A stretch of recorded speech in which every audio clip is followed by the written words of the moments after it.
Steel and aluminum just got a lot more expensive. Marketplace Morning Report is supported by Bitwarden Password Manager, helping to extend spring cleaning to online security with strong and unique passwords for every account at bitwarden.com. From Marketplace, I'm Sabri Benishore, in for David Brancaccio. It is not just tariffs on steel and aluminum that go into effect today. It's tariffs on hundreds of products made from those metals. Air conditioner parts, aircraft parts, kitchen appliances, nuts and bolts, bulldozer blades. Marketplace's Nova Safo is here with more. Hi, Nova. Good morning, Sabri. So technically, we actually already had some steel and aluminum tariffs in place. This is an expansion of them. Can you break that down for us? That's right.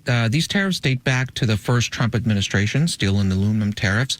But there were a lot of exemptions along the way. For example, some countries like Japan had quotas with which they could export to the U.S. a certain amount of product before the higher tariffs kicked in. Now, that's all gone now. All of those derivative products also were excluded before. Now they're facing import levies. So all of this is a big change.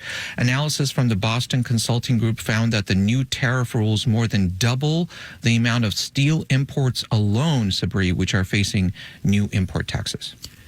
And what should we expect the consequences of this to be?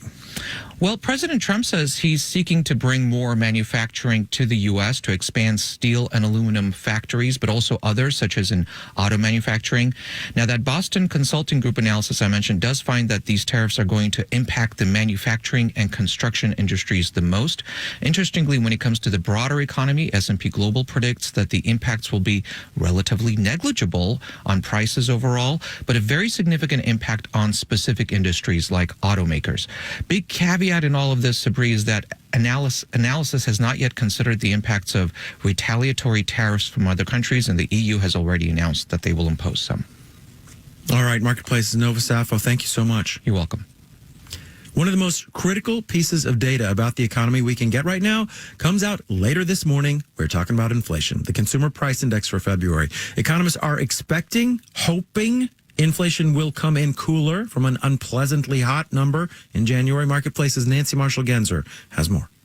The Consumer Price Index shot up 0.5% in January, but analysts are expecting February's CPI increase to be a bit less, rising between 2 and 0.3%. Goldman Sachs economists are watching three trends from February. They're predicting higher prices for new and used cars, another big spike in the cost of car insurance, and higher prices for airfares. Bank of America points out that President Trump's tariffs probably boosted inflation last month. It says the additional 10% tariff on imports from China likely pushed up prices for furniture, clothing, and electronics. S&P Global economists say if Trump's tariffs are fully implemented, they'll increase U.S. inflation by 0.5 to nearly 0.75 percentage point, with the CPI hovering around 3% through 2025, well above the Federal Reserve's inflation target of 2%. I'm Nancy Marshall-Genzer for Marketplace. All right, let's do the numbers. Dow, S&P, and NASDAQ futures are all up in the 4 to 0.8% range, with the Dow futures up 180 points. S&P almost hit correction territory yesterday. We'll see what happens today. Marketplace Morning Report is supported by Progressive Insurance. On the road and at home, customers can simplify their insurance needs and protect what's important by bundling home and auto with Progressive Insurance. Learn more about Progressive and bundling at progressive.com. And by Commvault. When companies face ransomware and outages, they can recover data and business in just minutes with Commvault. Now, something from the file of unintended consequences. Slashing government jobs and spending has slashed government travel, and that is showing up in demand for flights. Delta, American, Southwest, United have all cut their first quarter growth forecast or warned demand is slowing. A decline in government travel is just one reason. The big one, of course, is that consumers and businesses have been getting more anxious about the direction of the economy. This downturn comes 5 years to the week after the official start of the COVID-19 pandemic, when airlines faced a truly existential threat. This week, we're looking at how various industries have recovered from the economic shock of pandemic times and how they've been changed by it. Marketplace's Daniel Ackerman has this report. February 2020 was a pretty good time for airlines, says industry consultant Robert Mann. The irony was early February was record traffic, record revenue. Of course, that wouldn't last. By April, there were days when TSA screened fewer than 90,000 travelers, says Henry Hardevelt of Atmosphere Research. We hadn't seen a number that low in the United States since the 1950s. With no passengers, airlines cut staff and parked their unused airplanes out in the desert. It took more than $50 billion in government support to keep airlines from going bankrupt. But then, in the middle of 2021, as more people were vaccinated, as restrictions started to ease, we saw domestic and international travel explode, so-called revenge travel.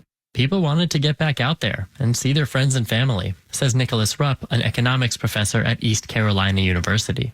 They've gotten stimulus checks, so they've got money to spend. They're ready to travel. So it was leisure travelers that first brought back the airlines. Business travel didn't see the same rebound. Managers learned Zoom could do the trick just fine. Consultant Robert Mann says that hurt routes to and from smaller cities, where previously just a handful of business travelers could make it profitable to fly a 50-seat airplane. They were subsidized by the 5 or 6 very high fare business travelers who were flying in those markets. And if that type of demand doesn't exist anymore, then the cross subsidy doesn't exist and the service will be eliminated. Mann says some of those routes may never return, even with business travel picking up lately. The pandemic has also had a lasting impact on aircraft supply chains, says Henry Hardevelt of Atmosphere Research. Manufacturers like Boeing and Airbus are still behind on deliveries of new planes. So a key lesson here is when you're faced with a crisis, stay away from knee-jerk reactions. There are airlines that wish they hadn't gotten rid of airplanes because when demand hit, they could have used those planes. Airlines may soon get a chance to apply some of the lessons they learned back then. This week, Delta, American, United, and Southwest all slashed their revenue forecasts as consumer sentiment runs into turbulence. I'm Daniel Ackerman for Marketplace. And in New York, I'm Sabri Benishore with the Marketplace Morning Report.